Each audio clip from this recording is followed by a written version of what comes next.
Earlier this month, Samsung announced it was set to release the world's first HDR10 Plus certified projector with triple laser technology. That projector is now available to buy with two model options, both of which have some pretty hefty price tags. The ultra short throw projector is called the Premier, and it replaces the need to own a television. It offers a 4K resolution with support for HDR10+, along with a peak brightness of 2800 lumens and a director-friendly filmmaker mode for watching movies. The one prerequisite to owning and using the Premier is having a wall that you can sit it right next to, as well as enough space on that wall to project up to 130-inch screen.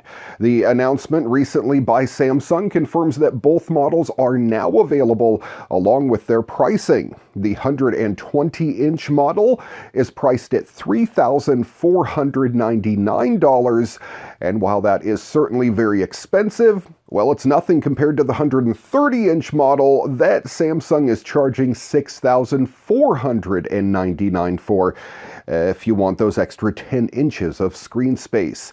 The 130-inch uses a 40-watt 4.2-channel audio system, whereas the 120-inch only uses a measly 30-watt 2.2-channel system.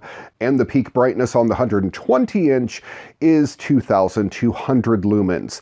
Considering the best 4K TVs this year mostly come in at about $2,000, these ultra short throw projectors are going to be a hard sell.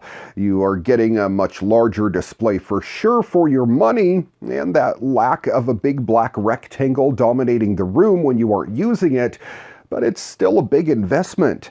However, it does look as though a PlayStation 5 wouldn't look out of place sitting next to either model, and Demon's Souls will look fantastic on such a massive screen. Oh, this is so cool in gaming news this week. While you patiently wait for the next BioShock game, there's some new, unexpected BioShock content available. Wim Bytert originally created Return to Rapture as a mod that merges the world of BioShock with Half-Life Alyx. Since then, however, he has developed it into a full 8-chapter campaign. The mod imports BioShock environments and objects into Half-Life Alyx, while also using antagonists from Half-Life. At the same time, it introduces its own unique story separate from either one of the titles. The basic plot is that the Combine have entered the dystopian underwater world of Rapture to find Andrew Ryan's missing suitcase holding the secrets of Adam. The idea is to grab it before the armies of darkness to prevent them from marching all over the face of the earth. After arriving in Rapture following a plane crash, much as you do in BioShock, you're guided through the new story by a voice actor hired specifically for this mod. It even has a new score instead of music from the game. Bytert was also able to use 200 assets from the real game after receiving permission from the original developers, according to Upload VR. The whole thing was made possible thanks to Valve's release of editing tools for Half-Life Alyx last year, allowing the community to create their own levels, objects, and more. However, Bytert has taken it to another plane by creating a fully fleshed out experience with about 7 full hours of gameplay. Best of all, it's free right now on Steam for owners of Half-Life Alyx. For more information and to support Bytert's efforts, you gotta check out his Patreon page. And happening in this week's What The, check out this absolutely wild video of a father entering an enclosure that houses one of San Diego Zoo's African elephants. The footage picks up with him already inside the fence with his toddler in hand.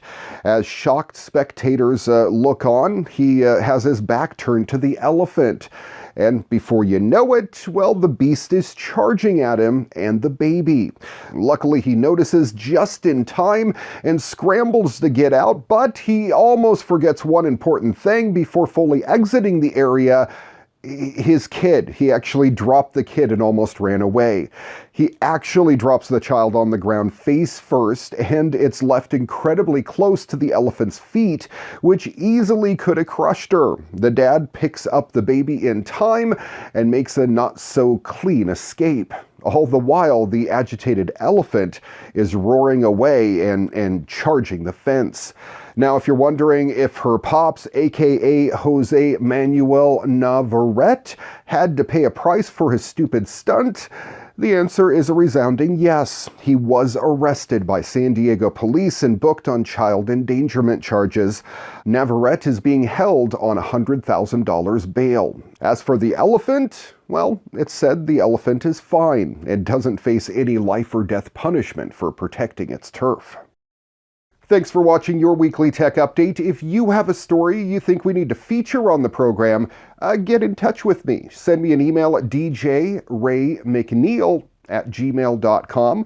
Find us on Facebook at Your Weekly Tech Update, and check out the podcast. Audio and video versions available on iTunes, Google, Spotify, Audio Burst, and elsewhere on the interwebs. Till next time, I'm Ray McNeil. Stay safe and stay healthy, everyone. And now, here's your moment of joy. We'll ask them if we pay extra for the bear. It's on its back just playing in the water. This is the cutest thing in the world, and it's mean as all get out probably. Oh my gosh, it's on its back. That is hilarious, Jill. You've got to see this.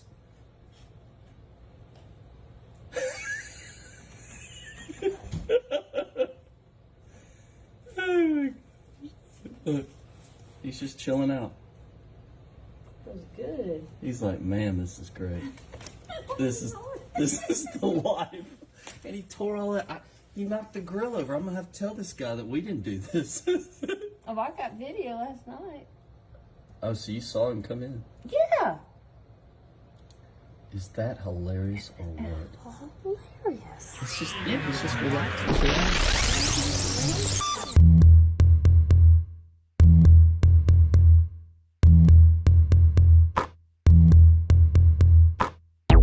Your weekly tech update brought to you by Holiday Home Care, Phillip Island, Victoria, Australia. It's your turn to relax.